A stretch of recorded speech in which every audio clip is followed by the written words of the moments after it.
je suis africaine, congolaise, chrétienne, noire. Et je vis au Congo. Donc, à quel moment, toi, noire, africaine, congolaise et chrétienne, tu vas dire au pasteur, tu vas dire à ta mère, tu vas dire à tes sœurs que t'es... Mais en fait, il fallait absolument casser ce mythe-là et pour pouvoir dire oui, je suis malade en fait. Oui, je suis dépressive. Je me souviens très bien de ce jour où j'ai pris ma limousine justement. J'étais en blocus, je devais faire mes examens la semaine qui suivait. J'ai pris ma limousine pour aller à la bibliothèque étudier. J'ai conduit jusque devant la bibliothèque. Okay. Quand je me suis garée, j'ai coupé le moteur. J'ai regardé l'université, je me suis regardée, j'ai commencé à pleurer. J'ai pété un câble, j'ai pleuré dans le véhicule. J'ai redémarré, je suis rentrée à la maison. J'avais pas étudié, j'avais pas présenté les examens. Il y a des examens où j'arrivais, je signais ma présence, je repartais. Simplement parce que j'étais mal au-dedans de moi. Vous serez nombreux à regarder ces épisodes car ce contenu est fait pour vous. Il inspire, informe et transforme. Ne fais pas partie des 25% qui regardent sans s'abonner. Ton abonnement nous permet de continuer à t'offrir des invités de qualité et des contenus remarquables. Merci. Commençons l'épisode.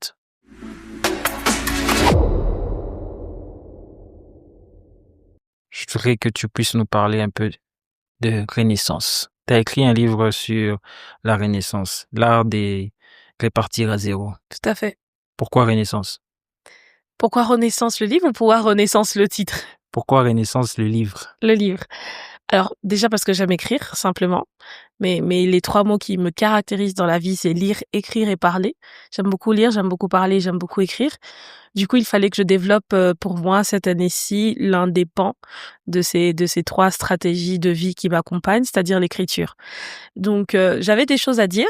Et je le dis déjà sous différents formats, différentes formes, de la poésie, du slam, des chansons, du rap même. Mais c'est la première fois que je me suis dit, ok, je vais y aller. Je savais que j'écrirais un roman ou un livre, un manuscrit, en tout cas en premier. Mais voilà, il fallait que ça soit celui-ci. Il fallait que je commence par un livre qui est très significatif pour moi. Ok, donc t'aimes la lecture. Oui, c'est ça. T'aimes écrire. J'aime écrire. En fait, j'aime les mots. J'aime l'univers des mots en général. Ok. Ok. Et en lisant ton livre, il y a une partie où tu parlais de toi. Ok, parce que ces livres, justement, parlent plus de toi, un peu ce que tu as appris, ton parcours. Mais après, tu as parlé de la limousine. Ah, ma limousine. Ouais, explique-nous un peu cette histoire.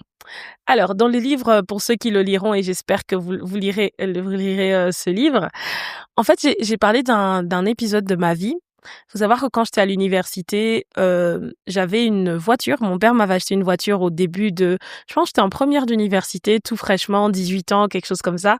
Okay. J'allais à l'université avec une Ford. C'était une petite Ford Ka. Pour ceux qui s'y connaissent un peu dans les véhicules, c'est pas un véhicule très imposant. Et justement, est-ce que tu te rappelles du modèle?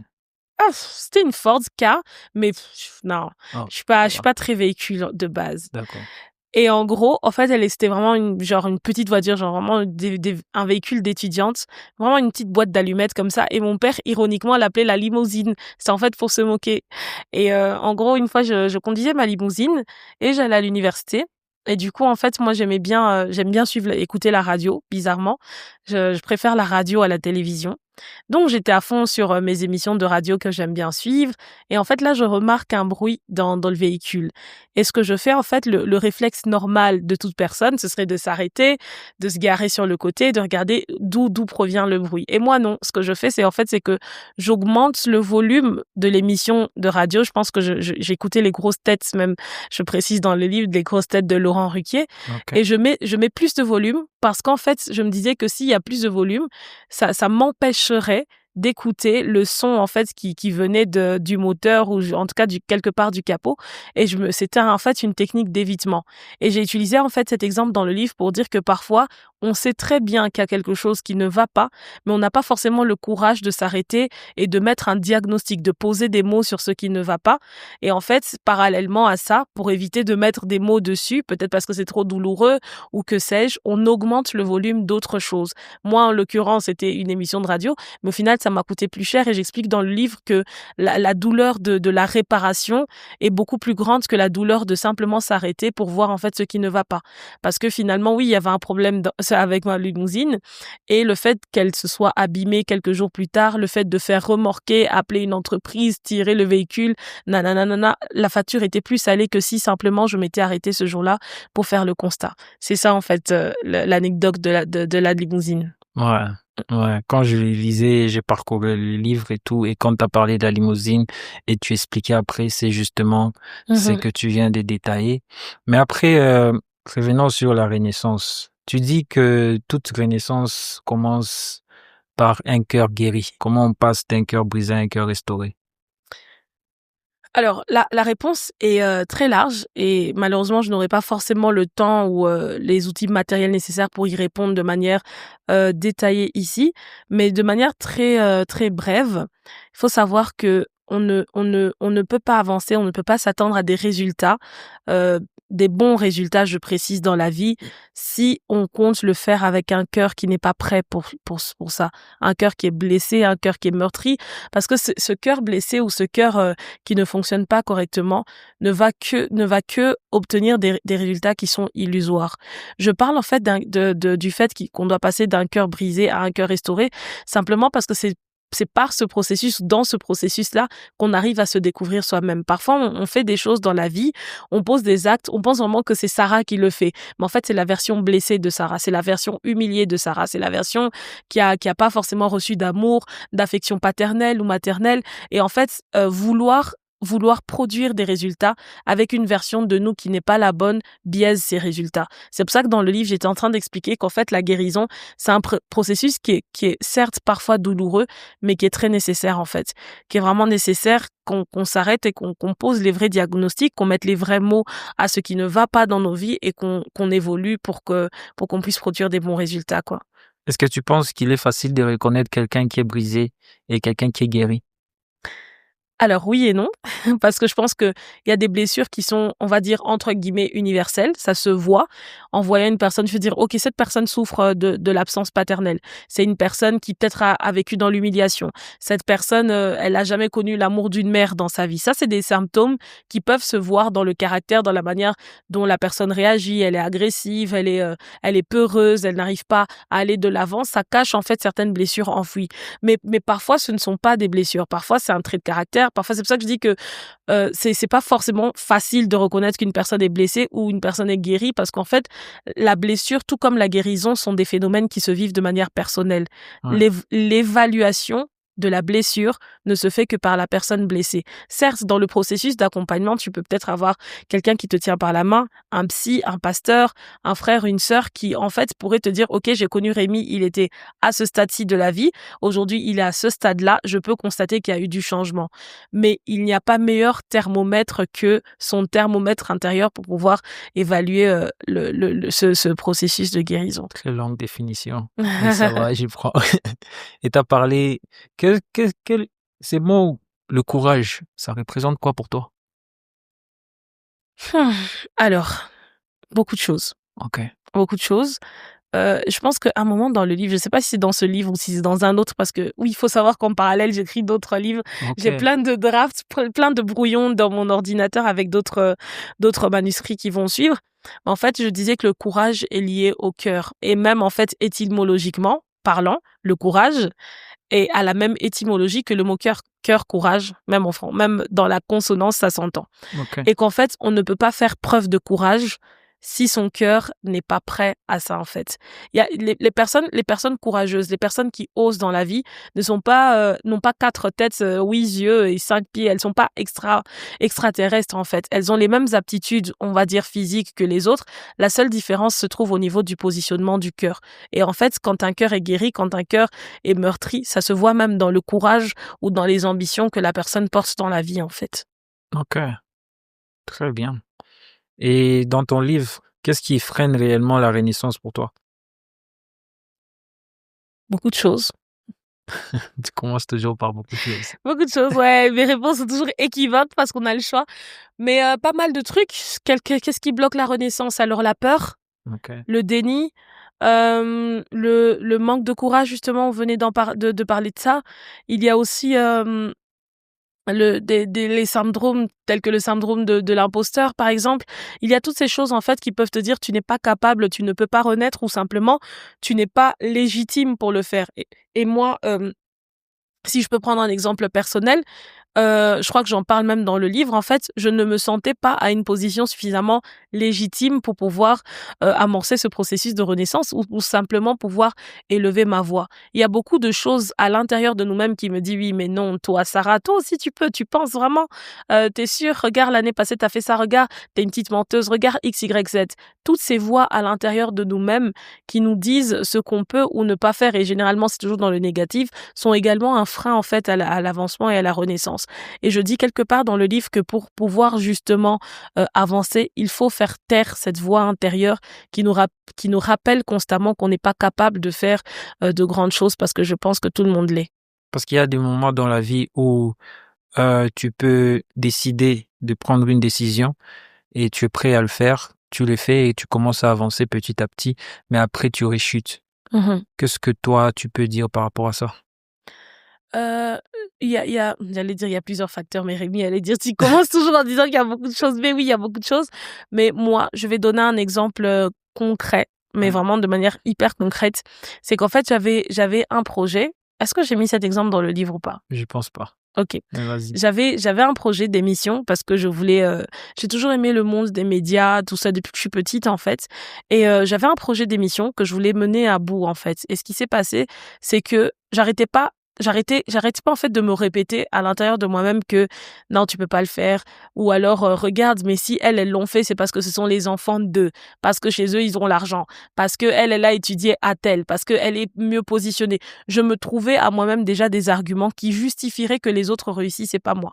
Mais malgré tout, j'ai passé cette étape-là, j'ai commencé, j'ai casté des sponsors, j'ai casté des trucs et tout ça, et puis après, au moment de commencer, j'ai encore freiné.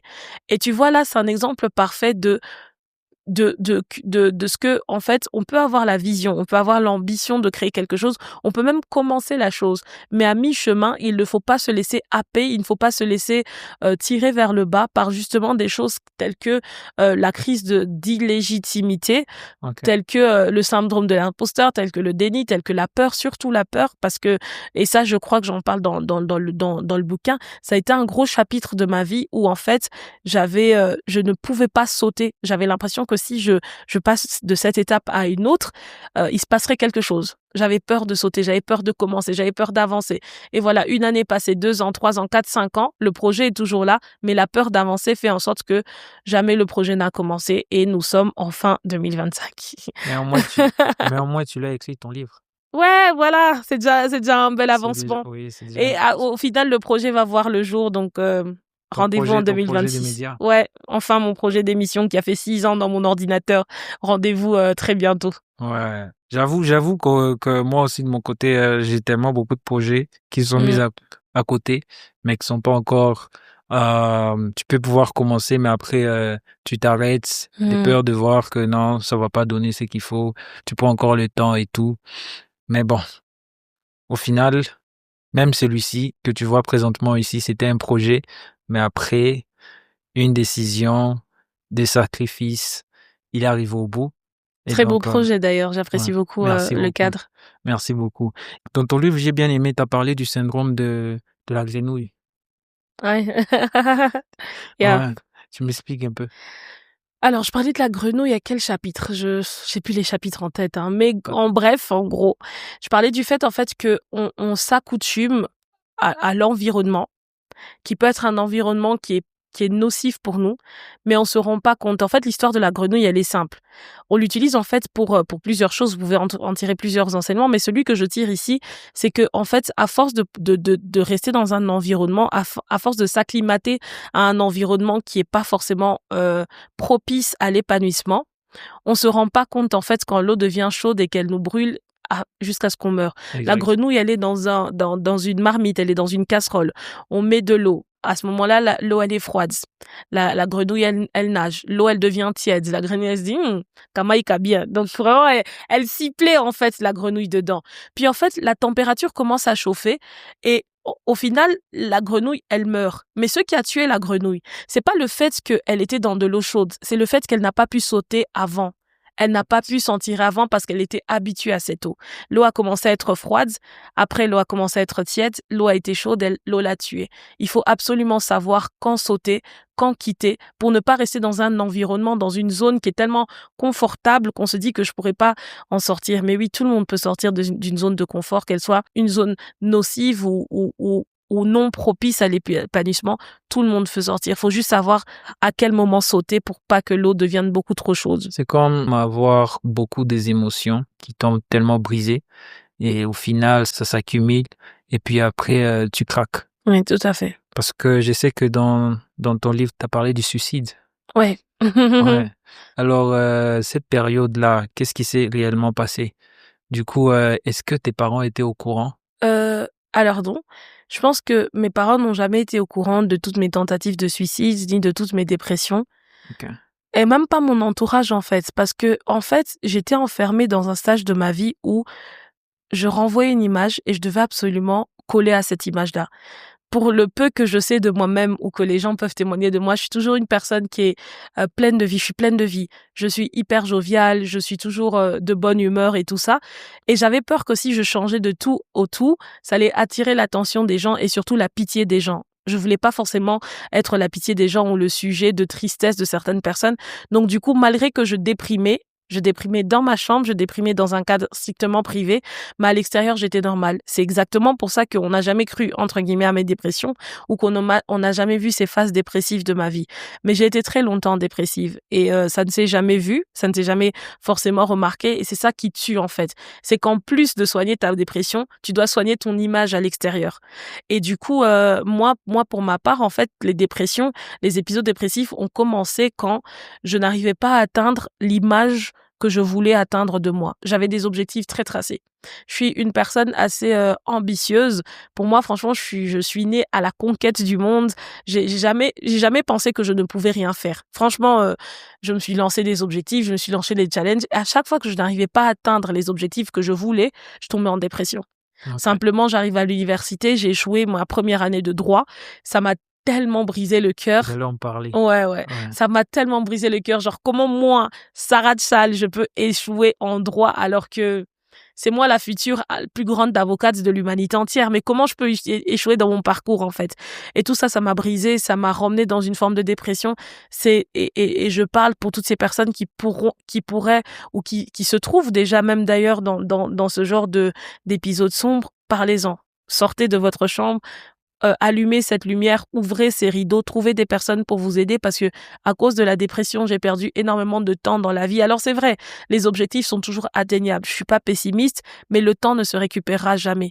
Donc vaut mieux poser le constat maintenant, chercher de l'aide et quitter de cet état plutôt que de vouloir y rester. Et c'est à quel moment où toi, tu as décidé que tu devais parler? Je pense quand j'ai pu assumer le regard des gens. Parce qu'en fait, je ne voulais pas qu'on se dise « Ah, Sarah Tchal est dépressive. Écoutez l'ordre, hein. Je suis africaine, congolaise, chrétienne, noire. Et je vis au Congo. » Donc, à quel moment, toi, noire, africaine, congolaise et chrétienne, tu vas dire au pasteur, tu vas dire à ta mère, tu vas dire à tes sœurs que t'es...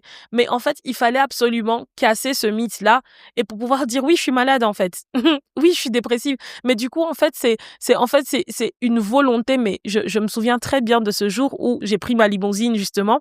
J'étais en blocus, je devais faire mes examens la semaine qui suivait.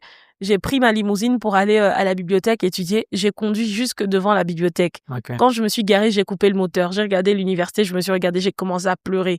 J'ai pété un câble, j'ai pleuré dans le véhicule. Okay. J'ai redémarré, je suis rentrée à la maison. J'avais pas étudié, j'avais pas présenté les examens.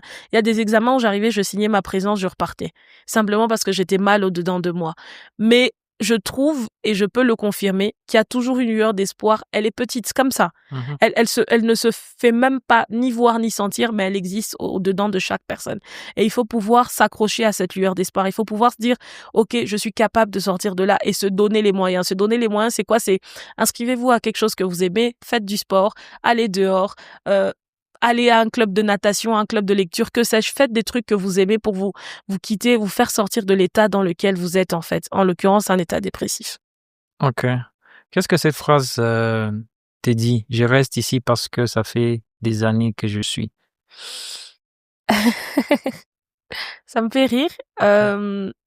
Je reste ici parce que ça fait des années que j'y suis. C'est la peur d'avancer, la peur de l'échec, la complaisance, le fait de rester dans une zone de confort, le fait de rester dans ce qu'on connaît. Vous savez, c'est pas facile d'aller dans un autre univers. Quand tu connais quelque chose, Rémi, tu maîtrises la vidéographie, la photographie, le montage, le reportage, tu maîtrises ces choses, c'est ta zone. Et moi, je te dis, du jour au lendemain, va en politique. Vraiment un truc genre peut-être que c'est dans tes ambitions, tu vois, mais pour l'instant tu ne manifesterais pas forcément ces couleurs-là, et du jour au lendemain on te demande de changer, ou du jour au lendemain les circonstances de la vie te conduisent dans autre chose pour lesquelles tu n'étais ni prêt ni préparé.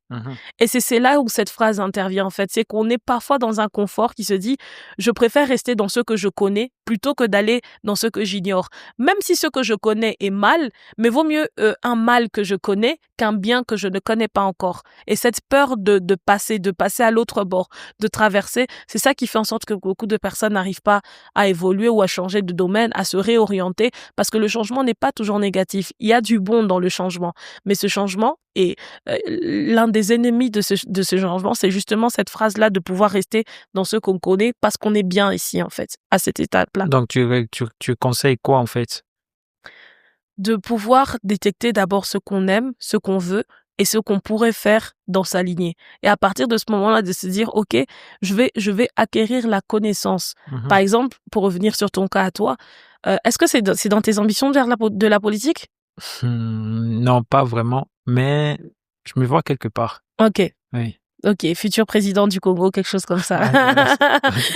Non. Mais du coup, il faudrait commencer par acquérir la connaissance de la zone que tu ne connais pas encore pour que ça te mette suffisamment en confiance afin de traverser. C'est très important. C'est très important que tu quittes la photographie et que tu commences à dire, OK, comment les hommes politiques font? Quels sont les discours des hommes politiques? Ou comment se tenir quand on est en politique? Tu vois, sous toutes ces choses-là, ça minimise la peur de passer à autre chose quand tu as déjà la connaissance de ce qui t'attend de l'autre côté, en fait.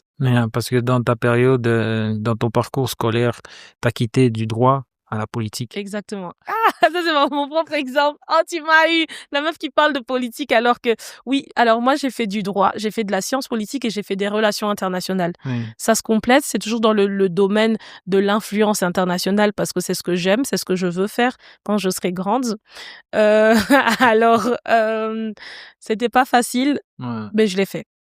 C'était pas évident, mais je l'ai fait. Et si moi je l'ai fait après 10 ans de dépression, après tous ces échecs et tout, si vraiment moi je l'ai fait après tout ça, c'est que tout le monde peut le faire. J'espère en tout cas. Je sais que t'as écrit un poème en 2017. Ouais. J'ai écrit plusieurs poèmes en 2017. Au moment où tu as appris, tu as découvert ta vie, quoi. Ok. Oui. Au moment où t'as changé, t'as eu ce changement. Je l'ai mis aussi dans le... Oui. J'ai mis un poème, je pense, dans le livre, ouais. Oui. Ok. Je sais pas si tu vas te rappeler. C'est un truc genre quitte la bibliothèque, tourne la page. Exact. Oui, je me souviens de ce poème-là. Ouais. Yeah. Est-ce que tu peux me faire un extrait? Mais j'ai besoin de lire le texte. Non, c'est mort. C'est mort. Il faut que je le lise. Ok. Juste un peu. Il devrait être normalement au début, vers les pages introductives, ouais. Ah, c'est un vieux poème que j'avais écrit justement parce que je déprimais. Depuis 2017, c'est quand même... C'est quelque part... Parce qu'apparemment, il y a de l'inspiration quand on déprime. Je crois que c'est ça. Super, je te fais quoi? Une strophe? Oui. Let's go. Normalement, c'est là que tu devrais sortir ton piano qui se cache sous la table pour me faire une petite mélodie et tout. on va y ajouter dans la vidéo. Ok. Oui. Tourne la page. Déchire le chapitre. Change de livre et quitte la bibliothèque s'il le faut. Mais tant qu'en toi est inscrite la raison pour laquelle tu as tourné la page, tôt ou tard, tu la réécriras sur une autre page blanche. Il y a des choses qui ne disparaissent pas par le simple fait de tourner la page. Car, même en la tournant, le risque est d'utiliser les mêmes mots sur la page suivante. Alors retourne dans cette bibliothèque, reprends le livre, ouvre-le à cette page et analyse-la. Tire-en leçons, conséquences et enseignements. Et c'est là que tu pourras inscrire un point final. Maintenant, et maintenant seulement, tourne la page. Avec une encre nouvelle, écris ce que tu veux réellement voir advenir. Et surtout, n'oublie pas les leçons que tu as tirées des pages précédentes. Parce que tourner la page ne veut pas forcément dire passer à autre chose. On n'a qu'une seule vie, mais on a 26 lettres de l'alphabet pour écrire tous les jours une nouvelle page. Wow. Voilà. Wow. J'ai beaucoup aimé. Merci. Mais tu My devais pleasure. commencer une carrière, n'est-ce pas? J'ai 1000 vies. Tu vois, moi là, comme tu me vois comme ça, j'ai 1000 vies. Et dans une de mes vies, je suis poétesse, effectivement. Ok. Mhm. Ok. Pourquoi t'as arrêté? J'ai pas arrêté, j'ai mis sur pause. Simplement parce que j'avais d'autres objectifs professionnels que je devais aussi atteindre en parallèle. Je continue à écrire, mais je ne publie plus. Ok. Ça reste vraiment dans un cadre privé. Je pense reprendre avec ce côté artistique, écriture, poésie, slam dans un an. Donc pas 2026, on va dire fin 2026 par là. Ok. T'as mis une cotation de Martin Luther King. Mhm. C'était laquelle? C'est qui disait tu n'as pas besoin de voir tout l'escalier. Commence simplement par la première marche. Exactement. D'accord? Qu'est-ce que cette citation te rappelle sur ton parcours? Un jour après l'autre. Un coup après un autre coup. Une fois, et puis une autre fois, et puis une autre fois. Moi, j'avais tendance à vouloir tout faire. J'avais tendance à vouloir regarder tout l'escalier, commencer à A et finir à Z, et je m'en fous des 24 autres lettres de l'alphabet, je voulais de A à Z. Et ça m'a appris beaucoup de choses dans la vie. Les plus gros échecs que j'ai eu dans ma vie viennent justement du fait que j'ai voulu y aller soit trop vite, soit sans information, soit sans connaissance, et au final, je me suis perdue en chemin. Alors, j'ai beaucoup aimé cette citation et je développe justement dans ce chapitre-là que pour commencer, tu n'as pas besoin de tout avoir, tu n'as pas besoin de tout faire, tu as besoin de volonté, tu as besoin de courage et tu as besoin de commencer petit à petit, un jour après l'autre. Est-ce que tu avais tout avant que tu puisses commencer à écrire le livre? Je vais m'accuser devant tout le public, toutes les personnes qui vont lire et écouter cet épisode pour la postérité, pour mes futurs enfants. J'écris le livre en 1 semaine. Okay. Voilà, tada, c'est dit. Non, je n'avais pas tout. J'avais les idées, mais je pense que, en fait, c'est bizarre. Je savais ce que je voulais dire, mais je ne l'avais pas encore écrit. C'est-à-dire que j'ai ouvert mon Google Doc, j'ai commencé à taper, et au fur et à mesure que je tapais, ça venait. Donc, il y avait des grosses journées où j'écrivais pendant 6 heures du temps, et des jours où j'écrivais 10 minutes, je laisse, ainsi de suite. Mais en tout et pour tout, je pense que ça m'a pris 7 à 10 jours pour écrire ce livre. Je n'avais pas forcément tout, mais j'avais les bribes, en fait. J'avais le brouillon, j'avais réussi à réunir le courage, parce que je crois que je commence même mon livre comme ça. Ok. Enfin, j'ai pu écrire ce livre. Après tant d'années d'hésitation, tant d'années d'illégitimité que je ressentais, j'ai enfin réuni le courage. Mais à partir du moment où le courage était là, franchement, en 1 semaine, c'était calé. Mais après, 1 semaine, c'est quand même trop peu. Ouais. Alors, comment est-ce que tu es entré en mode focus et t'as cassé le bruit? Ça, je vais le dire, et je vais le dire à l'attention de tout le monde. Il faut connaître ses forces et ses faiblesses. Et ça, pour moi, ça fait partie de mes forces. Je ne conseille pas les gens d'écrire un bouquin dans 1 semaine. Mais moi, je peux me le permettre parce que dans la liste des grâces ou des talents que Dieu m'a donné, le fait d'écrire en fait partie. Okay. Et donc, en fait, moi, ça me dérange pas d'écrire un truc ou de pondre quelque chose en 48 heures. Ce que j'ai fait, c'est que j'ai pris un billet d'avion. Je suis partie en Tanzanie, à Dar Salam précisément, à l'Alliance française de Dar Salam. Et j'étais là-bas quasiment tous les jours pendant 1 semaine. J'ai fini d'écrire, j'ai pris l'avion, je suis rentrée à Lubumbashi et j'ai envoyé à l'éditeur. Point final. Wow. Il fallait absolument que je m'éloigne du bruit environnant, sinon j'allais pas écrire le livre, c'est mort. Ici, j'étais restée ici, j'allais aller à l'église, j'allais aller faire ceci, j'ai une autre vie en parallèle. Donc il fallait que je me coupe de mon monde, que je me pose, j'écris, mais à partir du moment où j'ai commencé à écrire, c'était facile. Et pour ceux qui se permettent pas de prendre un billet d'avion, qu'est-ce qu'ils doivent faire? Ils doivent trouver leur rythme à eux. Parfois, c'est écrire la nuit. Moi, j'ai des gens qui sont très productifs. D'ailleurs, moi également. Ils sont très productifs en écrivant la nuit. Donc, tu te réveilles, tu mets ton réveil à 23h. Tu taffes de 23h à 6h.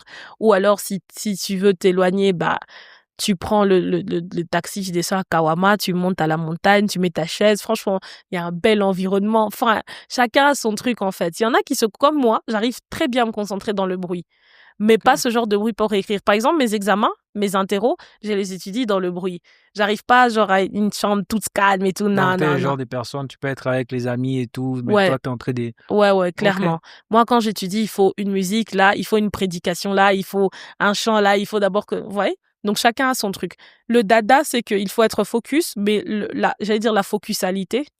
Est-ce que ça existe? La manière d'être focus dépend de chaque personne, en fait. Chacun a son truc. Il faut juste trouver son truc à soi. Alors, comment est-ce que tu mets la différence entre mouvement et croissance? Ça, tu me lances une pique à moi-même, hein. C'est ça, parce que j'ai parlé de ça et je donne un exemple personnel. C'est que moi, pendant plusieurs années de ma vie, j'étais en mouvement, j'étais pas en croissance. Je faisais beaucoup de choses, mais je n'évoluais pas.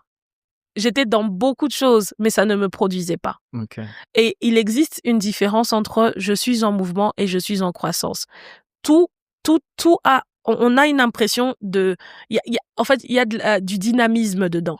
Une personne qui est en mouvement, elle est dynamique. Une personne qui est en croissance, elle est dynamique. Et c'est là que se trouve l'erreur. C'est que deux personnes peuvent exactement faire la même chose. Une avance dans sa vie et une autre n'avance pas.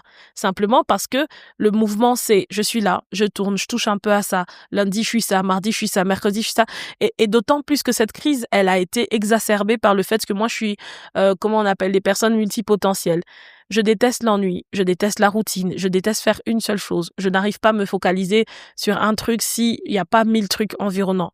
Et donc, en fait, l'erreur dans laquelle je suis tombée, c'est que malgré mon caractère personnel, il fallait que je mette quand même de l'ordre dans ça.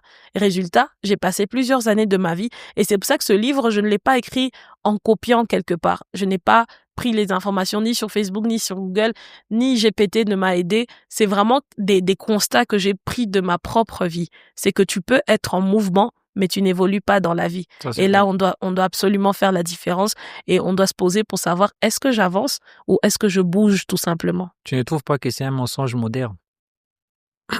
Le fait de montrer qu'on est en mouvement et on n'est pas en croissance. C'est ça. C'est exactement ce que les réseaux sociaux, c'est exactement ce que comment je peux dire, le capitalisme est venu apporter, en fait, à l'ère moderne. C'est qu'en fait, on veut nous faire croire que pour avoir la vie qu'il faut, il faut absolument faire ceci, créer du contenu, voyager, XY. Mais tu peux faire tout ça et ne cocher aucune case.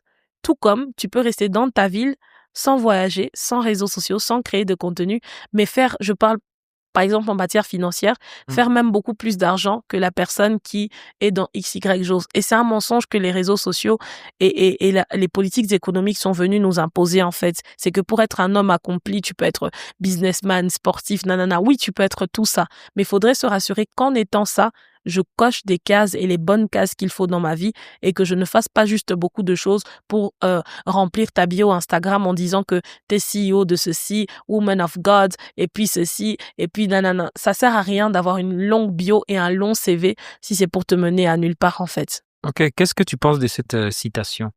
Le mouvement n'est fait qu'emplir le temps, la croissance, elle, transfigure l'existence. Elle est de moi, cette citation? Ouais. C'est moi qui ai écrit ça. Oh, c'est trop cool. C'est trop cool. J'appuie moi-même mes propres propos dans le sens où quand on est en mouvement, on remplit le temps. Et moi, j'étais quelqu'un de très occupé. Hein. Il faut pas toujours penser que parce qu'on est busy, on est important. Ou parce qu'on est occupé, on fait vraiment des choses hyper importantes.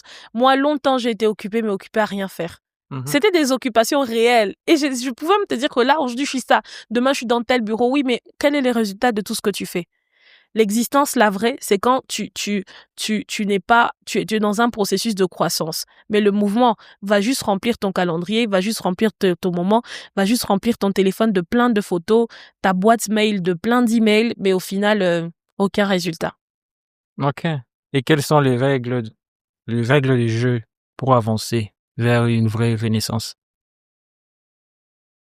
Il y en a plusieurs. Ma fameuse réponse, il y en a plusieurs. Il y en a plusieurs. Mais à choisir,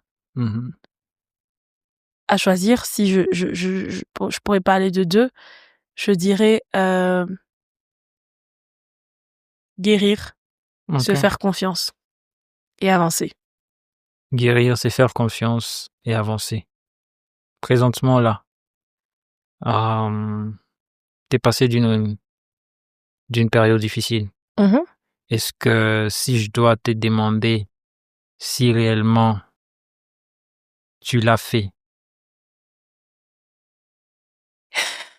Donc toi, tu me demandes une auto-évaluation en live. C'était pas dans le contrat. Non, coupez la vidéo. Non, je rigole. Alors, tu sais pourquoi la couverture de mon livre représente un papillon, enfin une chenille qui va vers le papillon? Du coup, je devais également te poser C'est cette vrai? question. Ouais. Ben, on va y répondre en une fois du coup. C'est parce que justement, c'est un processus. Je ne suis plus une chenille, mais je ne suis pas non plus un papillon totalement accompli. Ok. Je suis dans ce processus-là. Je ne suis plus où j'étais, mais je ne suis pas non plus là où j'aimerais être. Je continue à croître, je continue à renaître. Et je dis quelque chose dans le livre, en fait, c'est que la renaissance est un processus quotidien. C'est tous les jours qu'on renaît. C'est à chaque décision qu'on renaît. C'est à chaque moment, en fait. C'est pas de dire, OK, j'ai fait 21 jours de renaissance. Aujourd'hui, je suis une nouvelle personne. Mais au fur et à mesure qu'on grandit et qu'on évolue, qu'on avance dans la vie, il y a des choses qui feront en sorte qu'on se remette en question et qu'on s'adapte. C'est ça même. C'est de là tout le challenge de la vie. C'est l'adaptabilité. Et ça, c'est un mot qui existe pour cette fois. C'est le fait de pouvoir renaître à chaque fois. Alors oui, j'ai connu des moments down, parfois très down, des moments aussi plus gays, plus joyeux, plus heureux. Voilà, je ne veux pas donner l'image de la meuf qui était tout le temps pas bien dans sa vie. J'ai connu des très beaux moments aussi. Ouais. Et dans le mélange de tous les deux, je me rends compte en fait que la vie est faite de choix et que tous les jours, on doit choisir de renaître à nouveau et de repartir à zéro. Si tu es reparti à zéro au niveau financier, fais-le maintenant au niveau sanitaire, au niveau de ta santé, au niveau de tes études, au niveau du travail. Il y a tellement de domaines où on peut renaître au quotidien que jamais je pourrais dire que j'ai atteint la forme totale ou la forme premium de ma vie, quoi. Ouais, du coup, je comprends pourquoi les gens ont tellement peur de tout laisser pour commencer et repartir à zéro. Et tu parles aussi plus de rebâtir sa vision. Mhm. Comment as-tu réalisé que ta vision n'était pas claire? Et comment as-tu réussi à le reconnaître? Parce qu'en fait, il y avait plusieurs voix qui parlaient en moi, elles étaient pas miennes, en fait. J'avais C'était à qui? une vision de la vie qui ne m'appartenait pas. Mais c'était à qui? Elles étaient à la famille, elles étaient à l'église, elles étaient à mon père, à ma mère, à mes sœurs, elles étaient à mon entourage, à mon école, elles étaient au Congo, elles étaient à l'Afrique. En fait, il faut absolument faire taire un moment toutes ces voix et se dire quelle est ma propre vision à moi, qu'est-ce que moi je veux faire, quel est mon objectif de vie, quelle est la raison pour laquelle je suis venue sur cette terre. C'est bien facile de se dire oui toi tu seras avocate, oui toi tu seras médecin, surtout ici au Congo, bénis soient les parents congolais. Si t'es pas avocate, t'es médecin ou t'es ingénieur, entre les trois, photographe et vidéaste, ça n'existe pas dans la bouche d'un papa Ouais, congolais. dis-toi. Et je pense que tu en sais quelque chose. Et du coup, en fait, moi, je m'étais rendu compte que je devais redéfinir ma propre vision de la vie, rebâtir cette vision et me donner les outils nécessaires pour pouvoir l'accomplir. Je ne voulais plus que ce soit la voix de l'église qui parle en moi, la voix de ma famille qui parle en moi, la voix de mon entourage qui parle en moi. Je voulais créer ma propre voix et surtout, même pas créer, ce serait erroné de dire créer, mais écouter ma propre voix parce qu'elle existe, elle est à l'intérieur de moi. Et je voulais maintenant la faire sortir en disant, OK, ça, maintenant, ce que je veux faire là, maintenant, c'est moi. Comment tu as combattu les challenges? D'abord et avant tout, j'aimerais quand même dire que j'ai des chouettes parents, que j'ai une chouette famille et que jamais ça a été une contrainte. Je pense qu'à ce stade de ma vie, je peux débarquer, dire que je vais être mécanicienne, on va me soutenir. Et Wow. c'est pas donné à tout le monde. C'est vrai que c'est un privilège et j'aimerais le souligner. Et je sais que c'est pas donné à tout le monde d'être dans ce contexte familial-là. Mais c'était très difficile pour moi de couper les ponts avec ce qu'on voulait m'imposer. Mhm. En fait, je pense que tout parent, toute famille, toute église, tout gouvernement a une vision de ses citoyens, de ses disciples. Quand je parle de disciples, je fais allusion à l'église, Oui. de ses citoyens, de ses disciples, de ses membres de famille. Et en fait, je sentais que on voulait m'imposer une vision qui n'était pas la mienne. Et à ce moment-là, je me suis détachée. Ça n'a pas été facile. Ça n'a vraiment pas été facile. Vous savez, quand on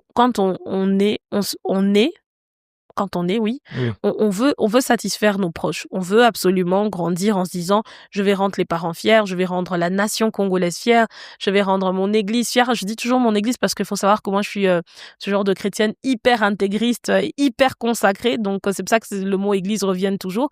Et en Ça, fait, c'est on bien. veut toujours les rendre fiers. Mais à force de vouloir les rendre fiers, on perd même sa propre identité. Et moi, à un moment, je me rendais compte que je ne sais plus qui j'étais, en fait. Puisque aujourd'hui, je le suis. Donc, je parle au passé. Je ne savais plus qui j'étais, en fait. Tu es Ok. qui? Tu es celle que tu veux que ta mère soit? T'es sûr que c'est même toi qui as choisi tes études de droit? On t'a pas influencé? Est-ce que est-ce que tu crois en Dieu parce que le pasteur a tellement confiance en toi, il se dit parmi les jeunes de l'église, en tout cas Sarah et tout ça, est-ce que tu es sûr que tu crois en Dieu pour les bonnes raisons? J'ai commencé à me remettre en question sur tous les choix de vie que je posais. Est-ce qu'ils sont tiens ou bien ce sont les choix que ton entourage aimerait t'imposer? Et comment l'as-tu clarifié? Euh, J'allais j'allais dire qu'il y a plusieurs réponses, mais Rémi m'a interdit de dire qu'il y a plusieurs réponses. Pour moi, c'était simple. Ouais. Je me suis d'abord éloignée. C'était important de m'éloigner de tout. Je me suis éloignée de l'église. J'allais dire je me suis éloignée de la famille, mais en théorie, en pratique, je vivais toujours sous le même toit. Mais quand je dis éloignée, c'est que j'ai commencé, pas méchamment, hein, j'ai commencé à dire non à tout ce qui venait de l'intérieur qui n'était pas adéquat à ma vision personnelle. Parce que qu'on le veuille ou pas, même toi, assis en face de moi, tu sais ce que tu veux faire de ta vie. Ou en tout cas, j'espère que tu sais. Je À sais, ton grand âge, j'espère que tu sais. je sais. Et en fait, tout ce qui venait de l'extérieur, qui n'était pas en adéquation avec ce que moi je voulais faire, j'ai commencé à le remettre en question et à surtout oser dire non. Non, je ne ferai pas ça.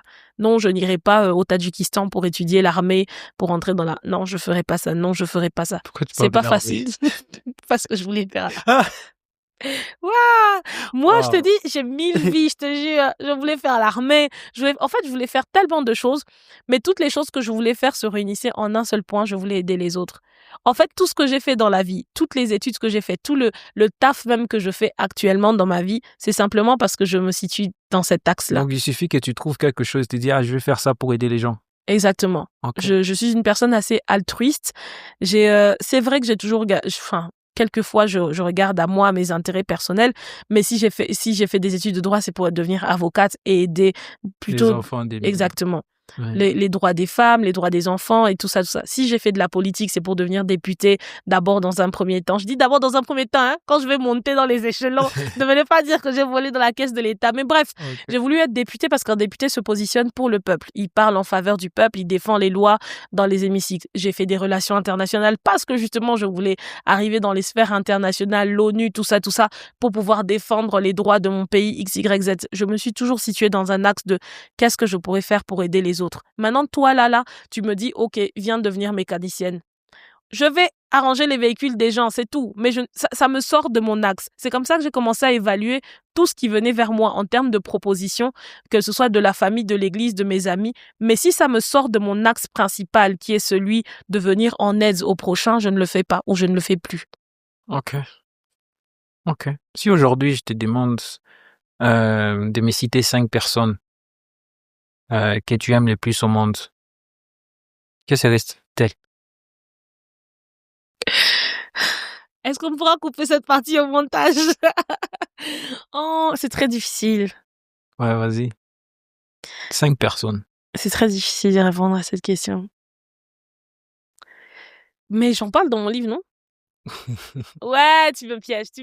En fait, j'allais commencer par autre chose, mais je commence par moi. C'est ça le deal, non? Ouais. Donc, ok, j'aime d'abord Sarah Chal. Parce que je pense que tu fais allusion au fait que dans mon livre, je dis que tu ne peux pas commencer à dire que tu aimes les autres si tu ne t'aimes pas toi-même. Exactement. C'est ça, exactement. Bah, je m'aime moi. Ok. Et comme j'ai 3 noms, donc les 3 premières personnes que j'aime, c'est moi, Sarah Chal et Chiout. Il reste 2 personnes. Waouh. Ok. C'était rapide.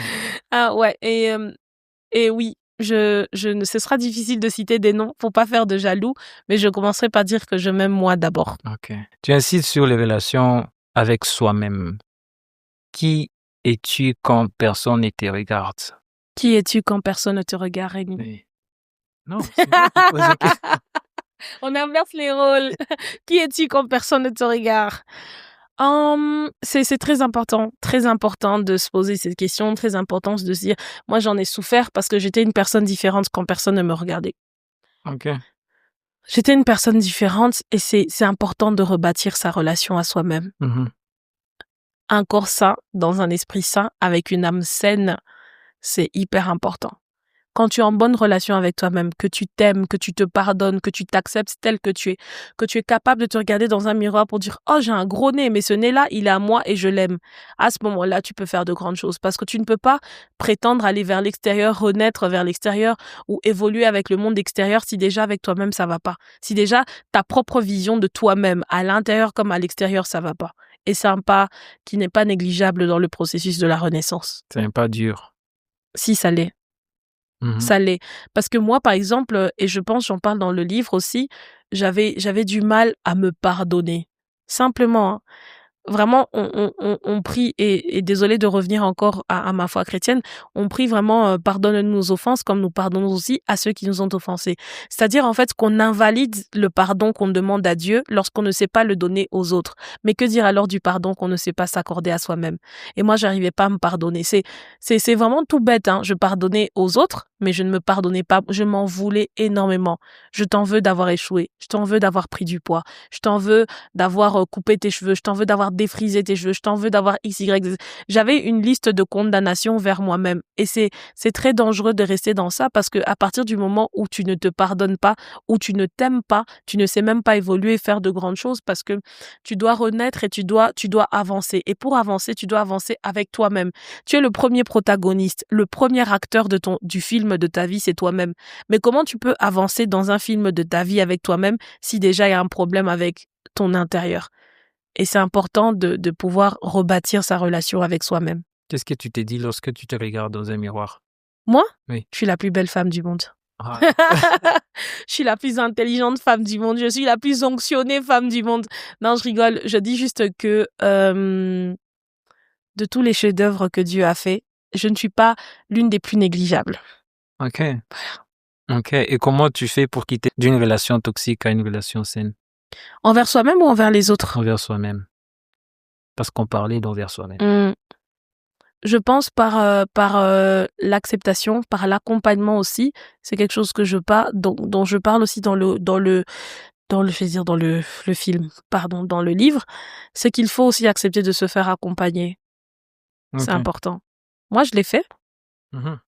Et il y a certaines guérisons, certains changements, certaines toxicités qui peuvent partir du simple fait de se décider un matin, ok, j'arrête de faire ça, ok, j'arrête de boire de l'alcool parce que j'ai un problème de foie, j'arrête de faire XY, j'arrête de manger de la malbouffe, plus de coca aujourd'hui, il y a ces décisions aussi, mais parfois simplement sortir de cette toxicité demande aussi un accompagnement.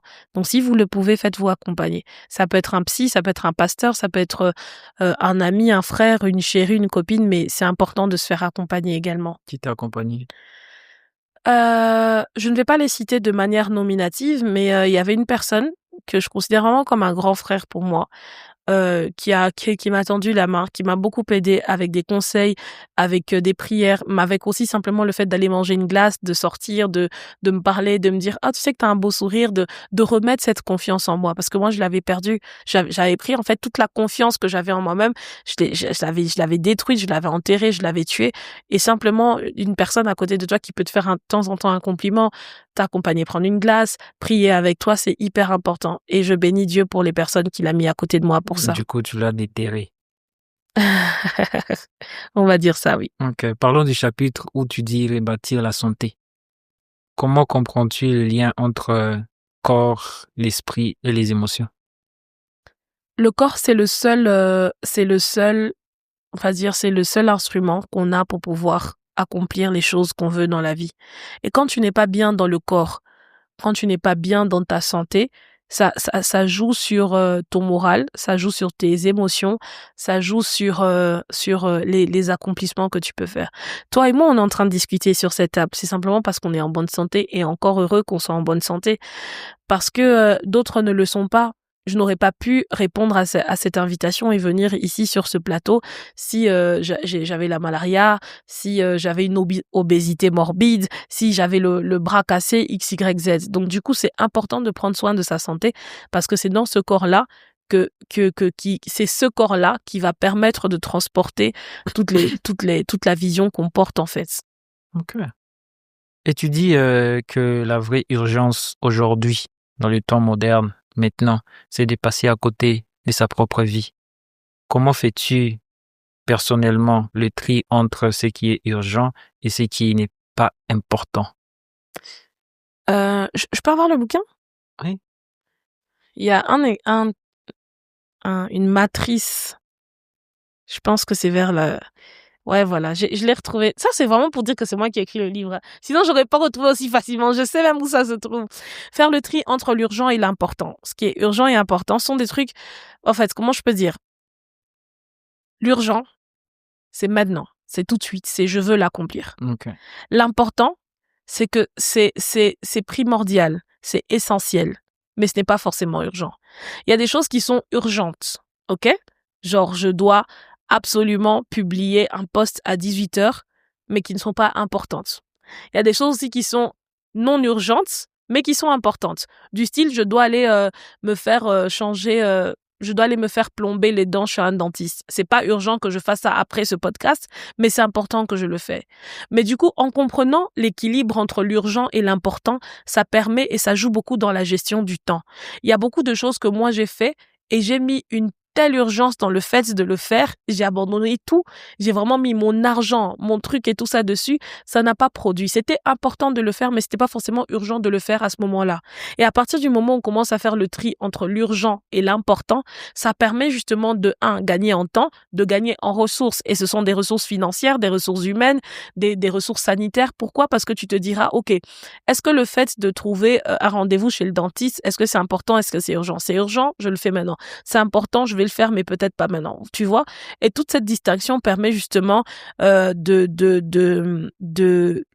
gagner beaucoup de choses dans la vie. Je cite cette citation, enfin, je lis ce passage. Voilà. Faire le tri entre l'urgent et l'important, c'est poser un acte de maturité. C'est se dire, je refuse de vivre en mode survie.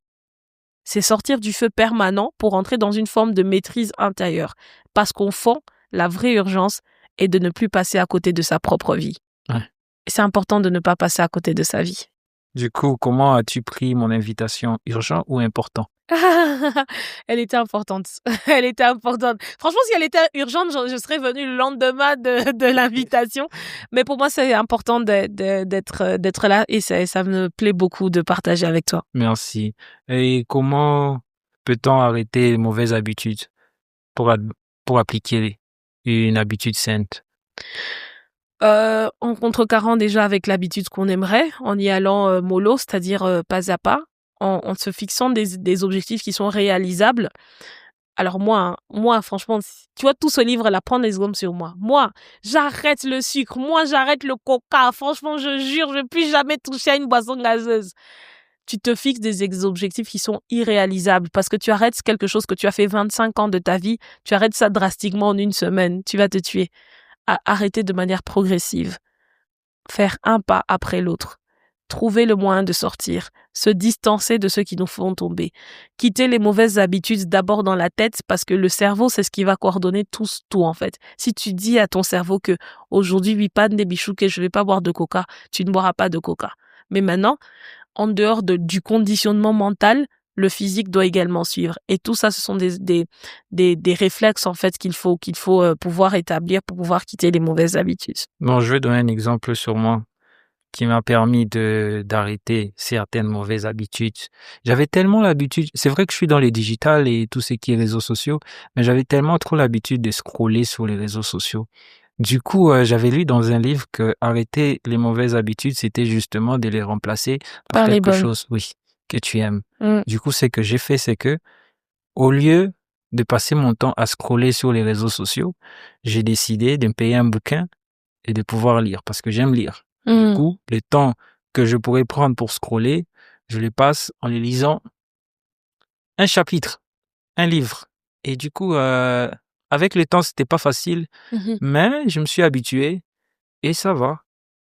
Ça, c'est Ça très va. bien, c'est super. Et ça marche bien. Donc, quel est le conseil que toi, tu dirais à quelqu'un, à nos auditeurs présentement? Faites ce que vous aimez et entourez-vous des gens qui font ce que vous aimez. Important. Tu peux répéter encore? Faites ce que vous aimez Oui. et ayez un entourage de personnes qui aiment ce que vous aimez. C'est Ok. important. Par exemple, moi, j'étais dans un club de lecture. Donc, il y a même pas moyen de ne pas aimer la lecture puisque tu lis et les gens autour de toi lisent également. Pas de place pour le téléphone, pas de place pour les autres distractions puisqu'on est tous avec un livre en main. Et c'est important aussi de s'entourer de personnes pour pouvoir quitter les mauvaises habitudes. Ça sert à rien d'arrêter le coca si quand tu sors, les 15 potes autour de toi boivent du coca. C'est impossible en fait. L'entourage joue également beaucoup dans le fait d'arrêter les mauvaises habitudes. Ok.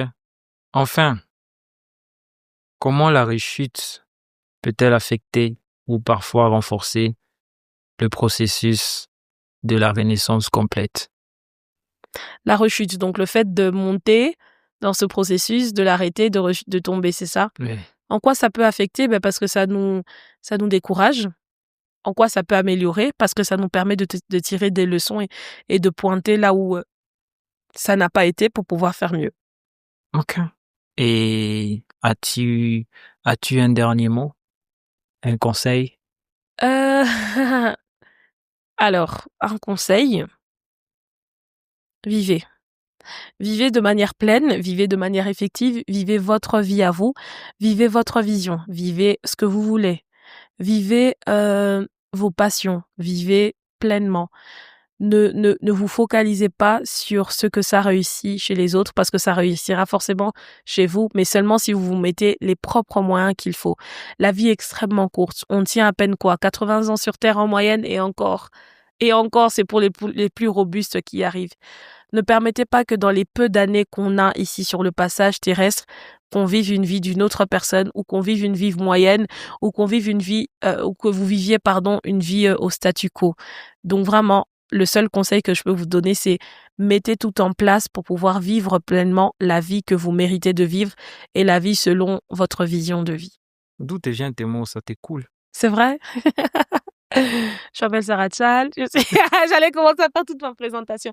Non, mais mon motto, c'est vraiment lire, écrire, parler. Mes 3 hashtags, c'est ça, lire, écrire, parler. Au début, je t'ai pas posé la question, qui es-tu réellement? Tu peux te présenter. À la fin, oui, bien sûr. Alors, je m'appelle Sarah Tchal, je suis écrivaine, puisque on parle de mon livre actuellement. Je suis entrepreneur, je suis propriétaire de 2 entreprises qui se passent bien plutôt. Je suis créative, je suis dans le monde de la créativité. Je suis organisatrice événementielle. Donc j'organise des événements qui sont propres et j'accompagne les gens dans l'organisation de leurs événements. Que suis-je d'autre? Je suis servante de Dieu. C'est toujours un point que j'aime bien préciser parce que je ne veux pas être chrétienne lambda. Je veux vraiment m'engager pour le service du royaume. Je suis aussi pâtissière. Ok.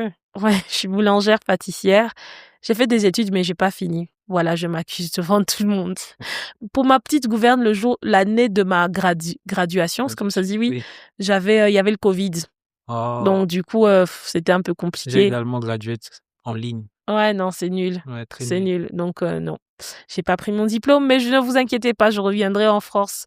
Dans ça, je fais pas mal de choses dans ma vie. Je suis multipotentielle et j'aime bien ces casquettes-là.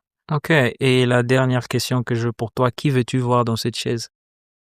Pour la prochaine édition, Oui. à choisir au hasard, Oui, tu choisis au hasard. Tits Ngoy. Waouh. Tits Ngoy, je le vais voir prochainement sur cette chaise. D'accord, ça va. Merci. Merci à toi. Voilà. Merci. Je t'en prie. Je peux ouvrir? Oui, tu peux. Merci. Attends, c'est aussi instantané que ça. Oui. Wow, je m'y attendais pas. Thank you. Merci beaucoup. You're welcome. Ça fait plaisir. I appreciate. Ok. Merci à vous, merci à toute l'équipe. Merci.